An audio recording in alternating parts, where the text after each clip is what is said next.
Hello! Hi అండి. Welcome back to ఆహా అద్భుతం వంటలు. ఈరోజు మన రెసిపీ వచ్చేసి సమ్మర్ డ్రింక్ అనమాట.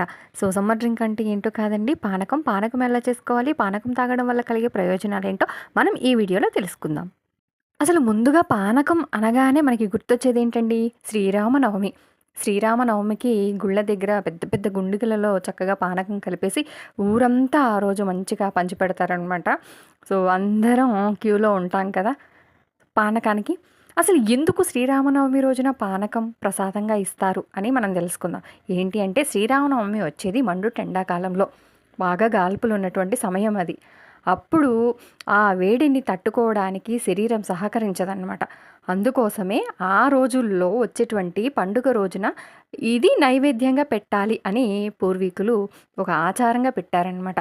సో, ఈ బెల్లం పానకం తాగడం వల్ల శరీరం చల్లబడుతుందనమాట. వేడి తాపాన్ని తట్టుకోగలుగుతుంది. వేసవి కాలంలో గాల్పుల వల్ల చెమట ద్వారా బయటకు పోయేటువంటి పోషకాలన్నీ ఈ పానకం తాగడం వల్ల మనకి లభిస్తాయి అన్నమాట. అలాగే వేసవి కాలంలో వచ్చేటువంటి పొడి దగ్గు నుండి కూడా ఇది మనల్ని కాపాడుతుంది. మిరియాలు కలుపుతాం కాబట్టి మిరియాలు పొడి దగ్గు రాకుండా సహాయపడుతుంది. అలాగే యాలకులు వేస్తాం ఇందులో. యాలకులు నోటిని శుభ్రపరుస్తుంది. సో, ఇదండి వీటి ప్రయోజనం అయితే. చాలామందికి అయితే ఈ పానకం విలువ బాగా తెలుసండి. అందుకే ఎండాకాలం వచ్చింది అంటే మాత్రం ఎండాకాలంలోనే పానకం ప్రతి ఇంట్లో కూడా పానకం చేసుకోవడం అనేది ఒక అలవాటు అనమాట. టెంపుల్స్ దగ్గర ఇచ్చేటువంటి పానకంలో అయితే కాస్తంత వేసి వేయనట్టుగా కొంచెం సొంటి పొడి అలాగే తులసి ఆకులు వేస్తారనమాట. చాలా అంటే చాలా టేస్టీగా ఉంటుంది. ఆ విధంగా మనం ఇళ్ళల్లో కూడా చేసుకొని తాగొచ్చు అనమాట. అలాగే ఈ పానకాన్ని ఒక్క శ్రీరామనవమి రోజు మాత్రమే కాకుండా రాముల వారికి మాత్రమే కాకుండా అమ్మవార్లకి దేవతలకి కూడా నైవేద్యంగా పెడతారనమాట. ప్రసాదంగా ఇస్తారు. పానకం అనగానే పానకంతో పాటు పానకానికి తోడుగా చలిమిడి వడపప్పు కూడా చేస్తారనమాట. చలిమిడి వడపప్పు ఎలా తయారు చేయాలి అనేది మనం ఇంకొక వీడియోలో చూద్దాం. అమ్మవార్లకి కూడా నైవేద్యంగా పెడతారు అన్నాను కాబట్టి అమ్మవార్లు అంటే ప్రతి ఊరికి ఒక దేవత ఉంటుంది. గ్రామ దేవత అంటారు. గ్రామ దేవతలకి ప్రతి సంవత్సరం జాతరని, ఉత్సవం, వేడుక, సంబరాలు, తిరణాలు అని ఇలా ఒక్కొక్క ప్రాంతంలో ఒక్కొక్క పేరుతోటి ఉత్సవాలు అయితే జరుపుతూ ఉంటారు.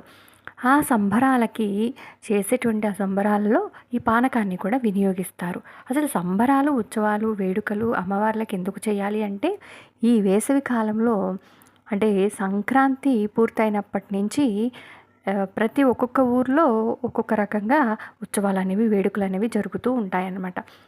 అంటే ఈ వేడుకల్లో వేపాకుని అలాగే పసుపుని ఎక్కువగా వినియోగిస్తారు. అంటే ఊర్లలో వచ్చేటువంటి వ్యాధులను నిర్మూలించడానికి ఇవి ఎంతగానో తోడ్పడతాయి. అలాగే పానకం కూడా పానకాన్ని కూడా ప్రతి ఇంటి నుండి బిందెడు పానకాన్ని అయితే తీసుకువెళ్తాం అయితే జరుగుతూ ఉంటుంది.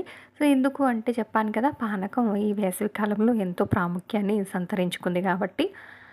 సో, ప్రతి ఊర్లో సంబరాలు, జాతరలు జరుగుతున్నప్పుడు ప్రతి ఇంట్లో పానకము, అలాగే చలిమిడి, వడపప్పు ఇవైతే కామన్‌గా ఉంటాయన్నమాట.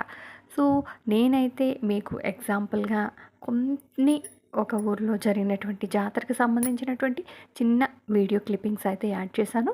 మీరైతే చూడండి. సో, అదండి ఇవాల్టి వీడియో అయితే. నచ్చితే లైక్ చేయండి. అలాగే మీ ఫ్యామిలీ మెంబర్స్‌కి, ఫ్రెండ్స్‌కి షేర్ చేయండి వీడియోని. అలాగే మన ఛానల్ని ఎవరైనా ముందుగా చూస్తున్నట్లయితే కనుక ప్లీజ్ సబ్స్క్రైబ్ చేసుకోండి. Thank you.